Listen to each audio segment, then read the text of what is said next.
السميع العليم من الشيطان الرجيم. بسم الله الرحمن الرحيم. الحمد لله الذي أنعم علينا بنعمة الإيمان والإسلام وكفى بإتمام النعمة. أشهد أن لا إله إلا الله وحده لا شريك له. أشهد أن سيدنا ونبينا محمدا عبده ورسوله. اللهم صل وسلم على سيدنا ومولانا محمد في الأولين، وصل وسلم على سيدنا محمد في الآخرين. سبحانك لا علم لنا إلا ما علمتنا إنك أنت العليم الحكيم. لا حول ولا قوة إلا بالله العلي العظيم. أما بعد، فإن الإخوان الحاضرون رحمكم الله اتقوا الله حق تقاته ولا تموتن إلا وأنتم مسلمون. Marilah senantiasa kita bersyukur atas kehadirat Allah Subhanahu wa Ta'ala, yang mana dengan kehadirat Allah Ta'ala jiwa sehingga pada malam hari ini kita masih dianugerahkan Allah, di antaranya anugerah hidup, anugerah kesehatan, kesempatan, insya Allah tauhid, iman, Islam, ma'rifatullah. Salawat alaihi wassalam senantiasa tercurahkan kepada pilihan besar kita Muhammad Rasulullah Sallallahu alaihi wasallam, kepada keluarganya, sahabatnya. Insya Allah kita mengikut setiap beliau sampai akhir hayat. Bapak Ibu jemaah Thariqah Samaniyah yang kami muliakan, ketahuilah kita ini belajar Thariqah tauhid. Tujuannya itu tidak lain mengesahkan zat Allah, yaitu meyakini tidak ada Tuhan lain kecuali hanya Allah. Pada dasarnya setiap umat Muhammad khususnya itu semuanya sudah yakin dan percaya Tuhan kita itu Allah, zat yang tiada berbentuk, tiada berupa, yang disebut dengan laisa kamitslihi syai'un wa huwa as-sami'ul basir. Jadi sebelum kami jelaskan itu, kami mohon maaf ini ada mungkin suaranya tidak jelas ataupun agak kurang tegas. Berharap maklum namanya jasad. Alhamdulillah beberapa hari itu masih kurang tidur. Semalam tidak tidur. Jadi kita bilang semua manusia, wabil khusus umat kita Nabi Muhammad Rasulullah SAW, dialah yang dikatakan yang awal dan yang akhir, penutup segala nabi, awal segala rasul. Tetapi kebanyakan di antara kita sudah meyakini Allah itu yakin dengan ketidaktahuan atau belum mengenal yang kita kesahkan, yang kita tuhankan. Maka tujuan belajar tauhid ini tidak lain dan tidak bukan kita yakin itu perlu bukti, perlu kesaksian, perlu praktek dalam perbuatan di atas kehidupan. Karena kalau hanya yakin saja tidak menyaksikan, maka tidak akan ada bukti pada perbuatan tauhidnya untuk mencapai dikatakan dengan rahmat dan kasih sayang itu kepada siapapun. Makanya disampaikan oleh Ustaz Agus tadi, itu tujuannya seperti itu. Jadi sebelum kita menyaksikan, yaitu zat yang laisa kamitslihi syai'un wa huwa as-sami'ul basir, sulit untuk mencapai yang dikatakan betul-betul bertuhankan zat yang besar yang tidak ada sekutu baginya itu. Sudah barang tentu kalau belum menyaksikan artinya belum kenal, maka mau tidak mau walaupun sehalus apapun pasti kita akan itu ada rasa menyekutukan Allah. Sedangkan syirik itu dosa yang amat besar, sulit untuk diampuni Allah. Namun dalam kata kunci ilmu tasawuf bisa diampuni Allah. Kapan? Tatkala kembali, yaitu ma'rifatullah, mengenal Allah sebagaimana kita di rahim ibu dan sebagaimana di alam kubur. Namun secara akal hukum memang istilahnya divonis dosa syirik itu tidak diampuni Allah.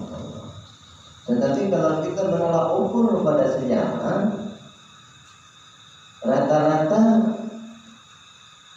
umat Islam itu sebelum dia masuk Islam rata-rata menyebutkan Allah, ya kan? Nah, maka kita sejarah juga kita kaji. Maka janganlah patah arang, janganlah berkecil hati, mengambil suatu iktikad dan keyakinan Allah itu ampunannya amat luas, bahkan lebih luas daripada langit dan bumi. Sebelumnya waktu dihukum kita rujuk kembali untuk mengenal Allah, insya Allah semua dosa diampuni oleh Allah, sebagaimana janji Allah kepada Nabi Adam alaihissalam, itu bapak istilahnya moyangnya kita, tatkala dia berkata kepada Adam waktu Nabi Adam sedang menunaikan ibadah haji. Jadi ibadah haji zaman Nabi Adam sudah ada, tapi tidak sempurna kayak ini. Dan kala itu sejarahnya dalam kita berdiskusi itu di bab haji, yang artinya begini: tatkala sampai Nabi Adam alaihissalam itu di Makkahul Mukarramah, sekarang Makkah, maka Nabi Allah Adam berdoa kepada Allah atas semua kealfaannya, kesyirikannya, semua dosanya.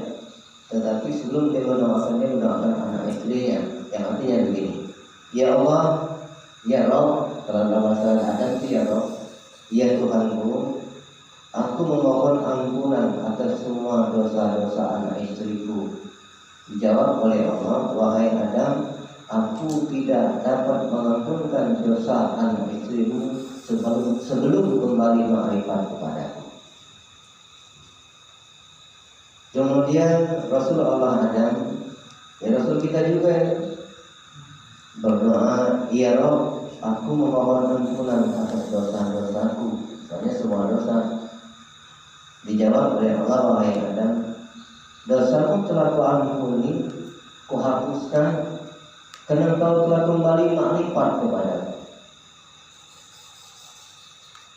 Ini suatu janji, istilahnya bapak moyang kita, bahasa kasar dengan itu Nabi Adam kepada Allah.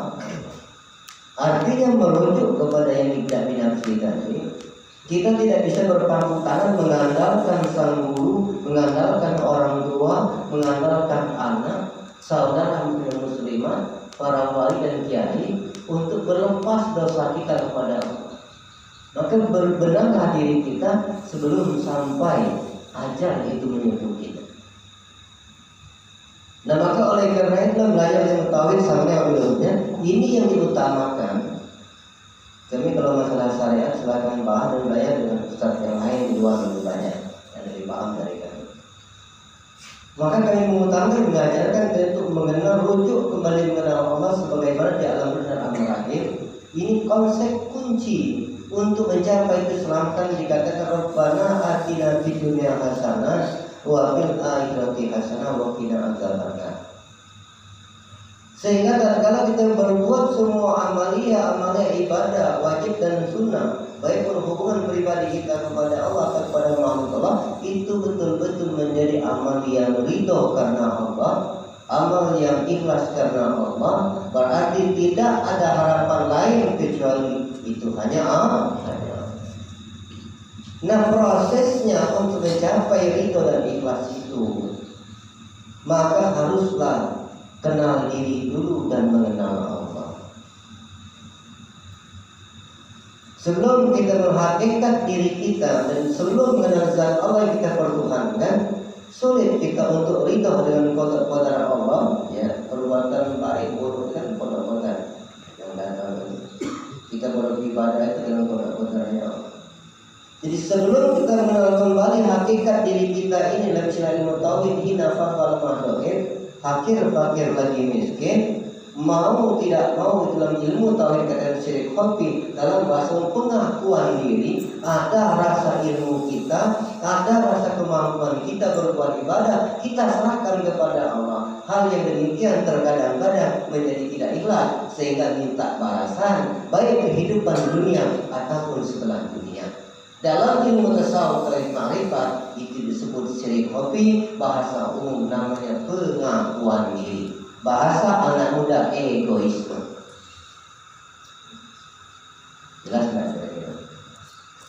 Nah, untuk berlepas daripada pengakuan diri itu, maka fardu ain hukumnya untuk mengenal diri. Sebelum mengenal diri pasti tidak mengenal Allah. Kalau tidak kenal Allah, jangan berharap mendapatkan kesadaran. Kesadaran tertinggi di hadapan Allah, orang telah ridho kehebatannya, haram kepada ahadiyat dan Allah Subhanahu wa Ta'ala. Nah, untuk mencapai itu, maka dikatakan tidak awam, dan kami pun pernah ingat itu waktu dulu, karena ini agak pondok kalongan, santri kalong. Santri kalong itu nanti nakal, ada yang balik pergi, memang sekolah. Dan itu pun ada sampai dulu, waktu dibaca teringat lagi sedikit.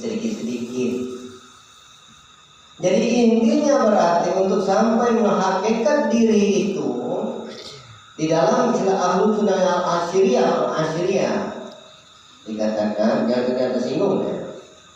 Ini kan masalah kita karena itu ada sifat wajib bagi Allah. Sebenarnya ini simpelnya para ulama ini. Dari sifat-sifat Allah yang ada di Al-Quran diinginkan diwujudkan 20 sifat lebih mudah untuk dipahami. Yang wajib kita pahami, yang wajib kita ketahui, sehingga inilah jalan yang paling mudah, paling simpel untuk mengenal hakikat diri ini. Kalau kita mengambil kalimat yang dikatakan terbagi 4 itu 20 itu 4 bagian, yaitu nafsiyah, salbiyah, ma'ani, ma'nawiyah. Yang lucunya ma'ani itu di antaranya. Kemudian yang pertama nafsiyah itu yang pasti ada, wajib ada. Wujud artinya ada, mustahil ya. Semua kita dulu hafal. Ya Allah itu wajib ada, pasti ada, mustahil ada. Tapi adanya kita yakin belum tak. Lah kalau wujudullah yang wajib ada pasti ada, artinya semua alam ini tidak dapat nyata dan tanpa dengan wujud kejadian daripada nuzul Allah. Ini penjelasan tafsirnya biar kita sadar diri. Nah, tanpa kita menghakikat wujudullah, mau itu mengadakan kuasa kita, wujud kita. Akulah yang ada, akulah yang fitur dan lain-lain sebagainya. Maka sifatnya sifat nafsiyah. Nah, apabila kita mengadakan diri kita, berarti kita membelakangkan wujud hakikinya Allah. Sementara kita tidak kita sadari kita ini adanya karena dikatakan kolak atau diciptakan atau dijadikan oleh Allah. Baik pun unsur basariyah ataupun batiniyah, semua itu bermula dari Nur Muhammad dari zat Allah Subhanahu wa Ta'ala. Ini yang harus kita, ini sifat wujud, ini total sifat wujud ini sudah terganjal. Yang wajib ada pasti ada. Artinya kalau yang wajib ada pasti ada itu hanya bagi Allah, maknanya kita ini panah, tidak ada. Ini kajiannya dari atas tapi ini dari atas, masih mana itu di tengah. Nah, kalau kita mengadakan diri kita memperhatikan wujudnya Allah. Pertanyaannya, bisa kita ciptakan diri kita? Karena dikatakan Allah itu sangat dekat kepada kita kalau kita bersentuhan dengan kita. Tiap-tiap yang dijadikan Allah, yang diciptakan Allah itu tidak kekal. Kenapa? Memang berawalnya itu tidak ada. Sebab ada itu daripada diri yang kekal. Tadi dikatakan alam ini lebih mengetahui alam wayang atau alam majar atau alam mana, silakan bahasa namanya bahasa. Oh iya, artinya sebagai bayang-bayang tidak ada. Panah artinya betul tidak ada. Bayang-bayang artinya tidak ada, yang ada yang punya bayang. Jadi yang wajib ada itu wujud, yang mutlak zat wajib wujud, hakiki mutlak bernama Allah. Itu kita yakin dulu. Yang lama-lama dengar dulu ya. Ustaz balik-balik terus, ya baca balik-balik. Kadang-kadang ada apalagi musim buku kan buku.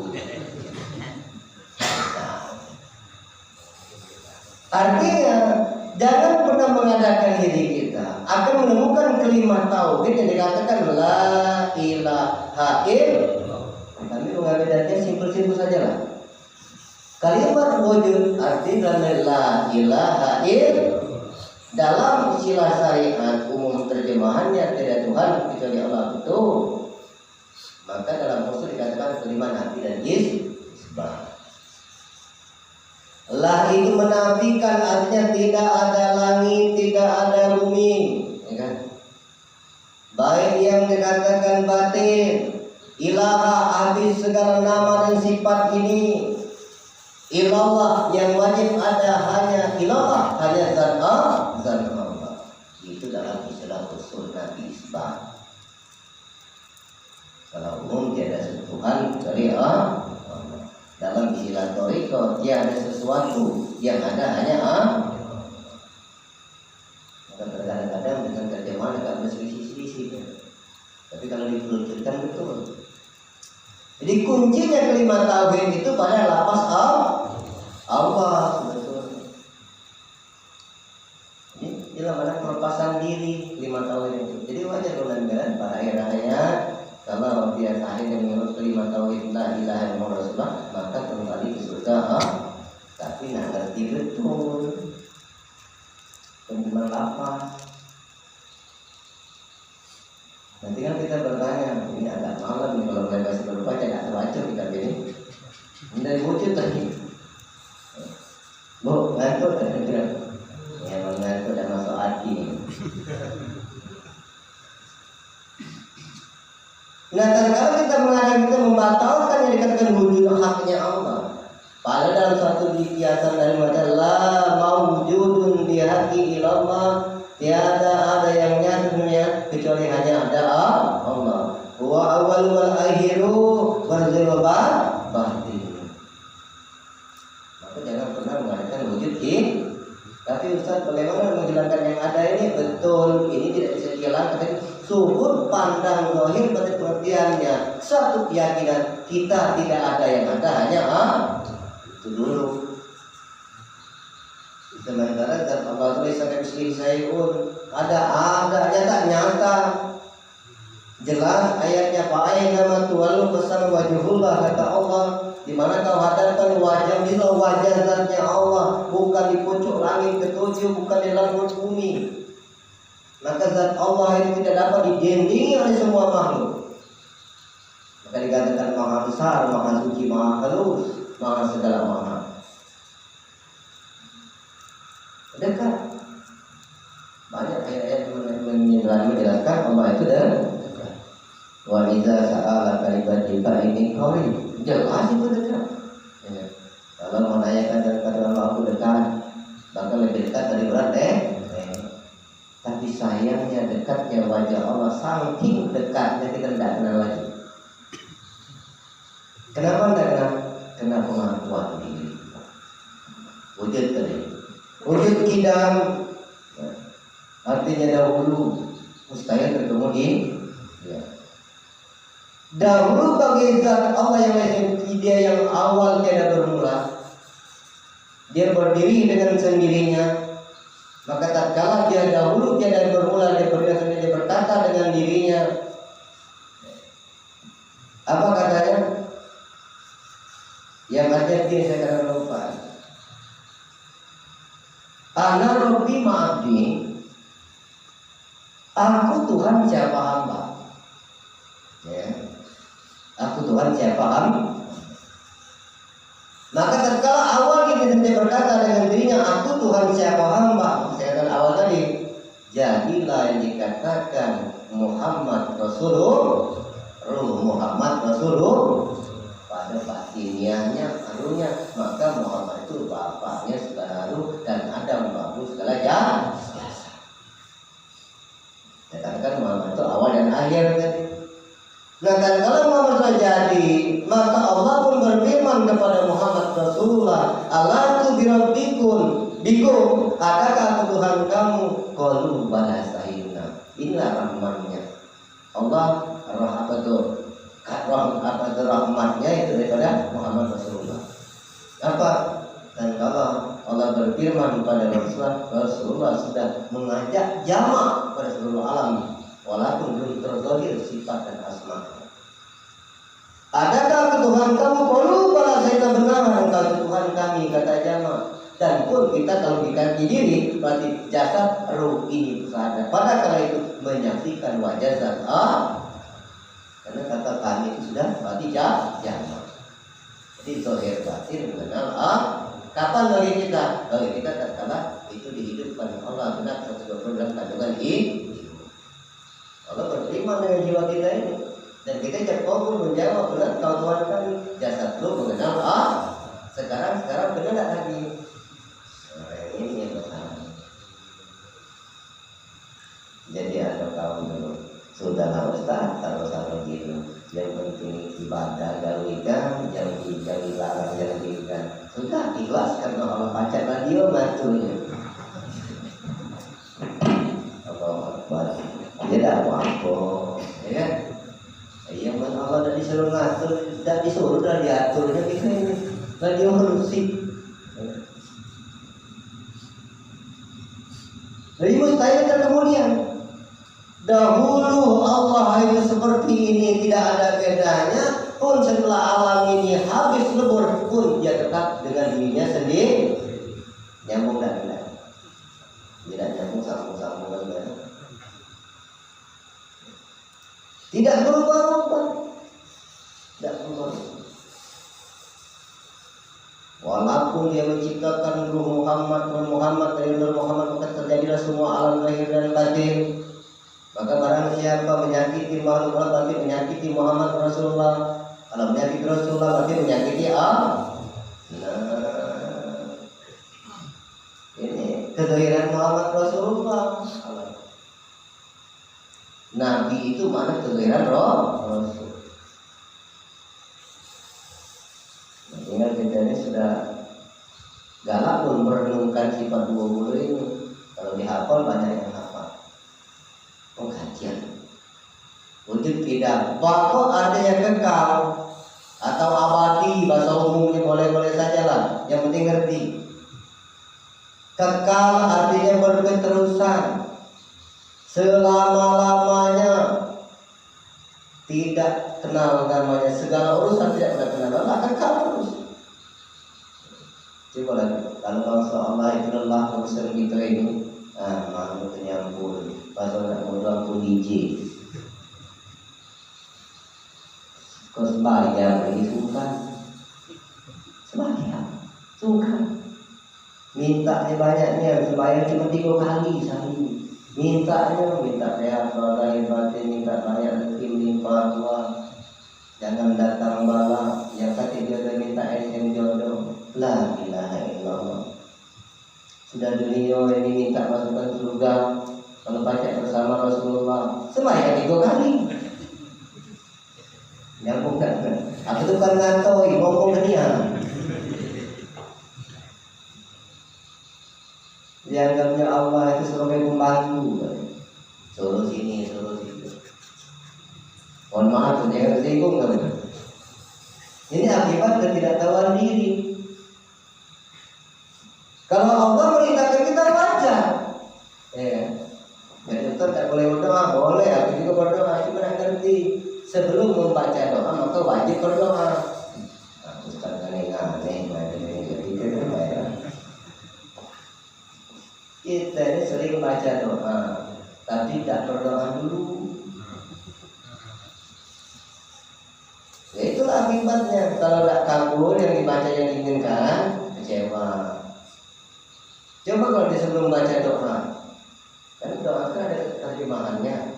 Sebelum dibacanya doa itu dia berdoa dulu. Apapun yang terjadi setelah dia baca doa, dia tidak akan kecewa.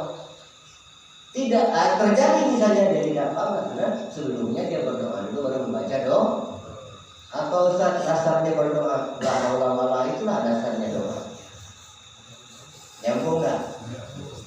Aku agak terang-terang itu tersinggung.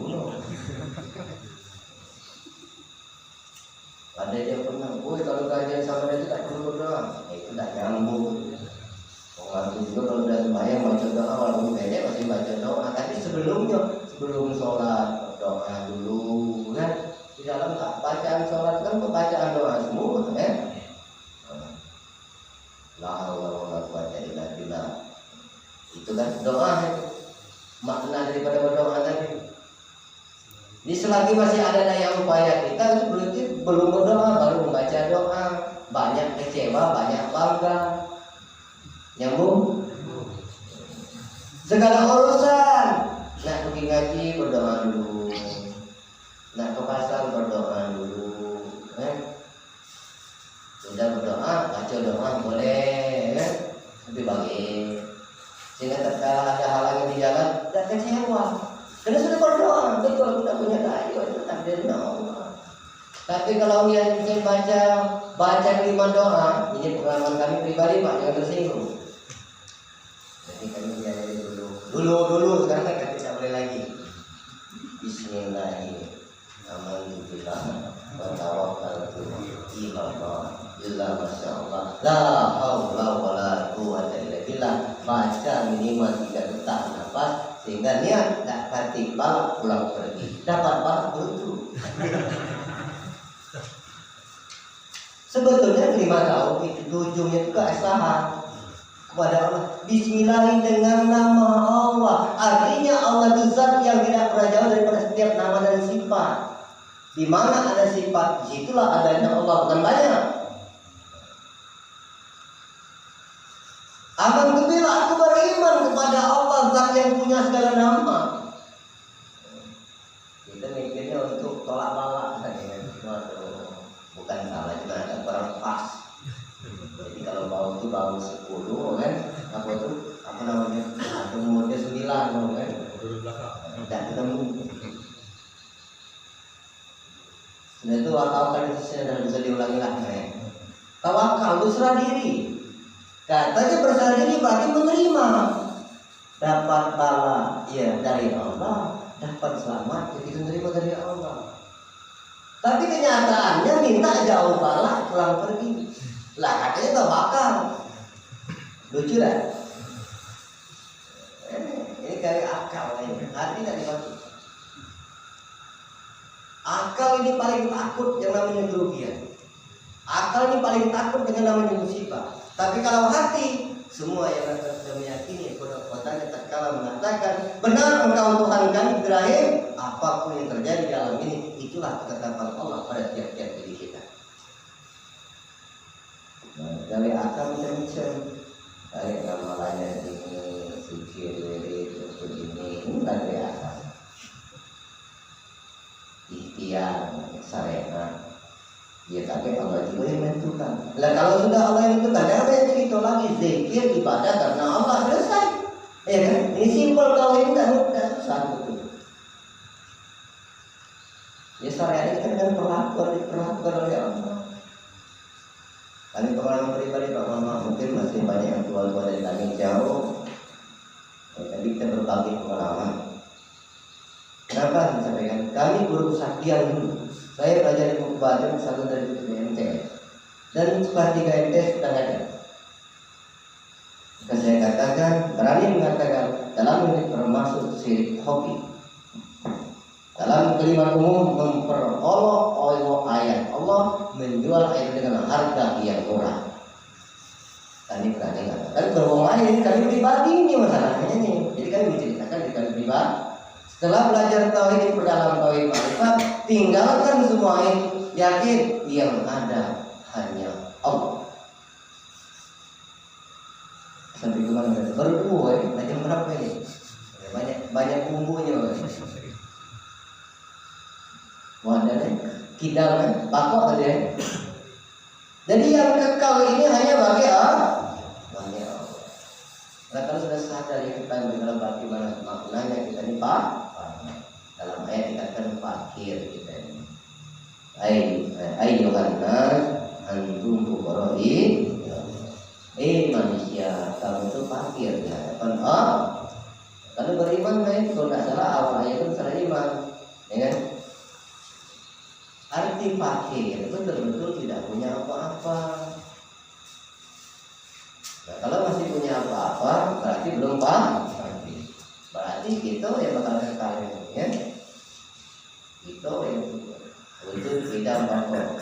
Muhalafat hadisi, kalau dahulu tidak salah ingatan saya, sifat Allah berbeda dengan sifat Tuhan. Cuma sekarang identik makhluk. Kalau tidak salah ingatan aku dulu waktu di Sri Bandung, sifat Allah berbeda dengan sifat Tuhan. Maka kalimat tauhid itu tidak ada Tuhan. Illallah yang ada hanya Allah. Ini bisa dan tidak masalah. Sifat Allah berbeda dengan sifat makhluk. Ya artinya makhluk juga tidak ada. Makhluk itu panah, karena yang wajib ada tadi hanya zat Allah. Maka sifat Allah di mana nyatanya nanti kita teruskan. Sifat Allah itu. Kalau sifat Allah tidak ada namanya benci, ya. Sifat Allah itu pokoknya semuanya baik, kasih sayang, ya. Maaf, pengampun, ya. Maka berbeda dengan sifat Tuhan, sifat makhluk dalam bahasa umum. Kalau makhluk, namanya makhluk pendendam, iri, dengki, hasut, sakit hati itu, perupa, pencela, itu sifat makhluk. Sementara sifat makhluk hakikinya nanti kita teruskan pada sifat makhluk. Sementara sifat Tuhan, sifat Allah, sifat Tuhan itu ada pada tiap-tiap di atas kita dulu. Sifat Allah berbeda dengan sifat Tuhan. Qiyamuhu ta'ala binafsihi. Jadi kalau sudah tahu mana sifat Allah yang empat tadi, lalu mengatakan qiyamuhu ta'ala binafsihi, Allah Ta'ala itu berdiri sendiri. Dalam rukun iman maknanya qiyamah. Rukun iman yang kelima. Benar yang wujud yang ada hanya Allah, wujud yang ada hanya Allah, hidam yang dahulu hanyalah Allah, baqa yang kekal hanya ada Allah. Sifat Allah itu tidak sama dengan makhluk atau Tuhan. Nah kalau tidak sama berarti menunjukkan Allah Ta'ala berdiri sendiri. Wahdaniyah sedia istilah dalam umum. Allah itu senantiasa ada sedia. Betul. Artinya nyata. Kalau kita kembali ke sifat dan asma, ini dengan sedianya Allah. Baik yang terpandang oleh mata zahir ataupun tidak terpandang oleh mata ini menunjukkan sifat sedianya Allah. Sedia bagi Allah tak kalah dengan sifat makhluk. Tapi kejadian sifat Allah itu sendiri tidak pernah Allah berkeluh kesah dengan apapun perbuatan makhluk itu. Itu bukti sedia bagi Allah. Allah tidak pernah berkeluh kesah dengan apapun tingkah laku makhluk. Bahkan senantiasa Allah berikan hidayah dan petunjuk, tetapi terkadang-kadang kita mau yang tidak menyadari itu petunjuk dari Allah. Tiap-tiap kejadian itu baik yang terjadi pada diri pribadi ataupun terjadi pada di luar alam diri kita. Misalnya gempa, kemarau, musim hujan ini petunjuk Allah. Ini sedia. Tidak pernah habis-habis. Ya, kalau tidak pernah habis kan sedia Allah terus. Yang dikatakan alhamdulillah, segala puji bagi Allah Tuhan seluruh sekalian. Bisa dengan alhamdulillah, bisa sedia. Segala puji, segala yang ada, segala yang nyata, segala yang itu hanya bagi Allah Tuhan seluruh alam, yang memiliki hanya bagi zat Allah seluruh alam.